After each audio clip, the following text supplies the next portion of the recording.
Hi అందరికీ. Specials అండి. పండగలు ఏం లేవు కదా, స్పెషల్స్ ఏంటి అనుకుంటున్నారా? మా నాగులు వాళ్ళ మనవరాలు మెచ్యూర్ అయిందండి. అందుకని నేను స్నాక్స్ లాగా పాయసమును గారెలు చేసి ఇచ్చాను, సేమియా పాయసం. దానికోసం ఇలాచీ నూరుతుంది నాగులు. మనం ఇలాచీ మిక్సీలో ఆడుకుని బాక్స్లో వేసుకుని స్టోర్ చేసినా అది అంత బాగోట్లేదండి, నిల్వ ఉండట్లేదు కూడా. ఇలా ఎప్పటికప్పుడు నూరుకుని వేసుకుంటేనే ఫ్లేవర్ బాగుంటుంది. సేమియా పాయసం అయితే రెడీ అండి. ఇంకా గారెలు వేస్తున్నాను.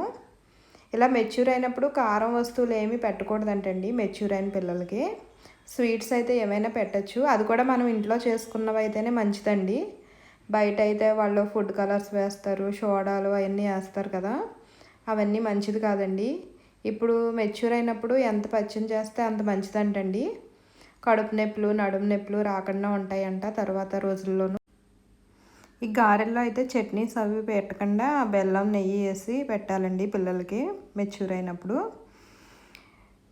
ఇదివరకు అయితే అందరూ పెద్దమ్మలు, పిన్నిలు, అలా దగ్గర బంధువులు అందరూ మెచ్యూర్ అయిన అమ్మాయికి రోజుకొకళ్ళు భోజనం అని ఇలా రకరకాల పిండి వంటలు చేసి పెట్టేవారు. ఇప్పుడైతే ఇంకా అవన్నీ కూడా దగ్గరగా ఉండట్లేదు కదా, అంత కుదరట్లేదు. గారెలు అయితే చేశానండి. ఎండలు బాగా ఎక్కువగా ఉన్నాయి కదా, వంటగదిలో కూడా ఎక్కువసేపు ఉండి ఏమీ చేయలేకుండా ఉంది, అంత వేడిగా ఉంటుంది క్లైమేట్. వర్షం పడినా కానీ చల్లదనం ఉండట్లేదండి.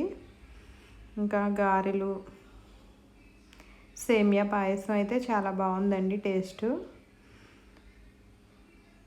అల్లం పచ్చడి. బాయ్ అండి.